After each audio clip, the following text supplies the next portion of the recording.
Good morning guys. So ito na nga, bumangon na tayo kasi may papasok tayong estudyante. So yan. Tayo pupunta na sa kusina. Ngayon ay nasa banyo siya. I-idmi daw siya guys. So yan. O pagkaalusal kami ng tinapay. Oh, ano to? Oh guys. Pa-surprise ni Amo.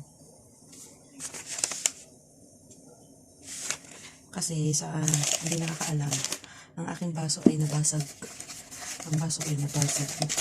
Nag-crack ba siya? Ewan ko. Bakit nag-crack? Wow! So, unboxing. Oh.